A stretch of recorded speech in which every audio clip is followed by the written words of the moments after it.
السلام عليكم ورحمة الله تعالى وبركاته ودين سلامي دمان مليل بدندك جوتان كسونا قود وناقصنا وحيسة له كسر دوادا مركلي مقال عصب فضلا هدي أتكو عصب تيتب شلكيغا سبسكرايب له قنبالك فروم مقالك الله يقرأي لا لو ذاك أصحاب هذا فكر كاغر كسودي ومهم وإنه مهم ما أنت مقالك عن إنه بدأتون إن شاء الله تعالى مقال كان حكوسة بسيني سيده قول له قاري كره مقال كان حكوسة بسيني هاي موضوع عاس اوكي أنا قد أقول لهم مقال كان عم بلاونه سيده لو قاري كره قوشة ربطة روح بالآدم كالعقوبة هاي اوكي وهرين مجران أدون كان وحسوغان وهرين مجران أدون كان وحسوغان isbedel joogto ah ayaana ku jira sidaa darteed waxaa loo baahan yahay sidii loola qabsan lahaa isbedeladaas uuna qofka si joogto ah isu horumarin lahaa si uusan ugu harin tareenka nolosha qof kasta wuxuu u baahan yahay si joogto ah inuu u baadigoobo suuqyada shaqada ma u naxariistaan waxay u baahan yihiin xirfado cusub iyo macluumaad dheeri ah haddii aad ahayn qof si joogto ah isku horumariya tartanka shaqada waad ka haraysaa wayna kugu adkaanaysaa inaad la qabsatid shaqadaada culaysyada nolosha soo wajaha waxay u badan yihiin sidaa darteed waxaad u baahan tahay in aad mar kasta baratid tabaha sidii aad ula dhaqmi lahayd ama ugu gudbi lahayd culeysyadaas tirirka ay ku taagan tahay horumarinta wax kasta sal iyo asaas ay leeyihiin haddaba muuqaalkan waxaa si kooban u sharxi doonaa 5 tiir oo horumarin karo noloshaada kow waa inaad istaqaanaa waa inaad isweydiisaa kumaa tahay maxayna tahay awoodda iyo xirfadda aad leedahay haddii uusan qofka jawaabahaas uu haysanin waxaa ku adkaan doonto inuu horumariyo nafsadiisa laba waa in ay ku caddahay waxa aad damacsan tahay noloshaada waxaa loola jeedaa qofka waa inuu leeyahay qoraal caadi ah hadafka uu leeyahay kuwa dhowr short terms goals iyo kuwa fog long terms goals hadafyada fog waa kuwa laga higsado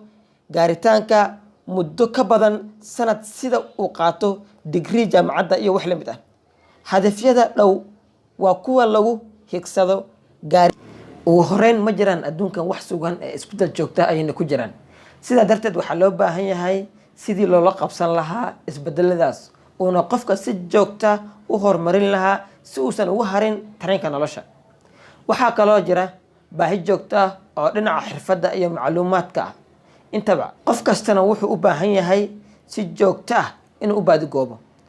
suuqyada shaqada ma u naxariistaan waxay u baahan yihiin xirfad cusub iyo macluumaad dheeri ah haddii aadan lahayn qof si joogto ah isku horumariyo tartanka shaqada waad ka haraysaa wayna kugu adkaanaysaa inaad la qabsatid shaqada culeysyada nolosha soo wajaha way badan yihiin sidaa darteed waxaad u baahan tahay mar kasta inaad baratid tabaha iyo sida ula dhaqmi lahayd ama aad ugu gudbi lahayd culeysyada tiirarka ay ku taagan tahay is-horumarinta wax kasta sal iyo asaas ay leeyihiin haddaba halkan ama muuqaalkan waxaan kuu soo gudbin doonaa ama waxaan kuu sharxi doonaa is-horumarinta ku taagan waxayna kala yihiin sida tan kow waa inaad istaqaanaa qofka aad tahay waa inaad isweydiisaa kumaa tahay maxaase tahay awooddaada iyo xirfadaada aad leedahay haddii uusan qofka su-aalahaas jawaab rasmi u helin waxa uu ku adkaan doontaa inuu is-horumariyo labo waa inay ku caddahay waxa aad ka damacsan tahay noloshaada waayo adduunkan qof walba noloshiisa wax uu ka damacsan yahay qof wuxuu rabaa inuu noqdo macalin qof wuxuu rabaa inuu noqdo dhaqtar qof wuxuu rabaa inuu noqdo adduunka inuu ka gaaro ayuu rabaa meel aad u sarreyso marka adduunkan qof walba hadaf ayuu leeyahay qof hadaf la-aan socda adduunka ma laha sax okay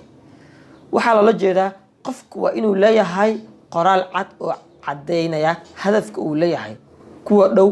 short term goals kuwa fog long term goals hadafyada fog waa kuwa lagu higsado karitaankooda muddo ka badan sanad sida uu qaato degree jaamacad la mid ah hadafyada dhow waa kuwa lagu higsado karitaankooda muddo sanad ama ka yar waxay u adeegsadaan sida lagu gaari lahaa hadafyada fog sida barashada luqadda iyo wixii la mid ah taasi micnaheedu waa inuu qofka uu leeyahay meel uu ka duulayo og yahayna meesha uu u socdo laakiin haddii uusan ogeyn meesha uu u socdo iyo meesha uu hadda joogo waxa uu cad yahay inuu ka fashilmo horumarintiisa. saddex waa inaad taqaanaa sidaad ula dhaqmi lahayd dadka qaar, naftaada iyo dadka kale intaba. waa inaad taqaanaa wax aad ka rabtid ama aad ka damacsan tahay nafsadaada iyo tan dadka kaleba. aadna ka dhadhicin kartaa waxaad damacsan tahay, weydiin kartaa waxa aad fahmi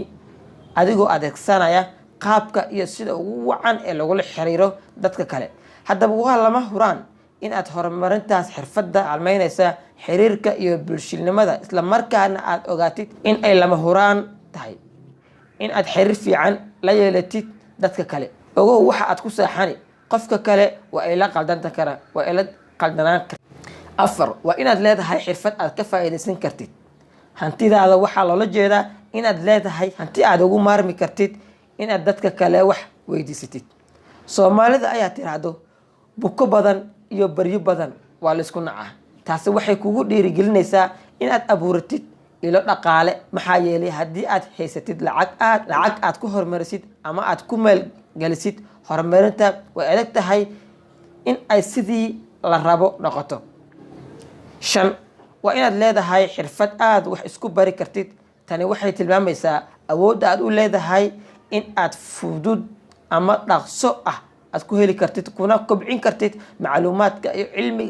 macluumaadka iyo cilmigaba, adigoo adeegsanaya marba xirfadda aad ee ka kaalmeynaysid waxa aad u baahan tahay. tusaale ahaan, maanta oo caalamka noqday tuulo kale, global village, oo macluumaad kasta aad ku heli kartid muddo kooban. bal ka waran haddii aad aqoonin sida loo adeegsado internetka. sidaa daraaddeed waa inaad abuurtaa ama aad kordhisaa kursiga cilmiga. shan waa inaad leedahay xirfad aad wax isku bari kartid. waxay ku tilmaamaysaa awood aad u leedahay in aad si fudud ama si dhaqsi ah ku heli kartid kuna kobcin kartid macluumaadka iyo cilmigaagaba, adigoo adeegsanayo marba xirfadda aad u baahan tahay ee aad ku kaalmaysatid ama aad u baahan tahay. tusaale ahaan, maanta oo caalamkii oo noqday tuulo kale, global village, oo macluumaad kasta aad ka heli kartid muddo kooban. bal ka waran haddii aad aqoonin sida loo adeegsado internetka. sidaa daraaddeed waa inaad abuurtaa amaba aad kordhisaa xirfadda kugu saaciday kursiga cilmigaaga. shantan tiir aan soo sheegay ayaa u ah jiridka ay ku taagan tahay is-horumarinta, la-aantoodana ay adag tahay inuu qofka is-horumariyo. haddii aad jeceshahay gool iyo hadaf horumar leh, waa kan 5 qodob oo qofka bini'aadamka isku horumarin karo. fadlan muuqaalka haddii aad ka heshay ama aad ka heshay mawduuca soo jeediyey, muuqaalka la garay, comment ka soo bixi lana wadaag asxaabtaada, waad ku mahadsan tahay. laakiin ha iloowin in muuqaalka subscribe garaysid. Instagram-keygana waa kana inaad soo follow garaysid, waad ku mahadsan tahay. waxay noo balanahay muuqaalka xiga. anigu caafimaad qaba, idinku caafimaad qaba. waxaan kiyaatiga si ay nabadgelyo.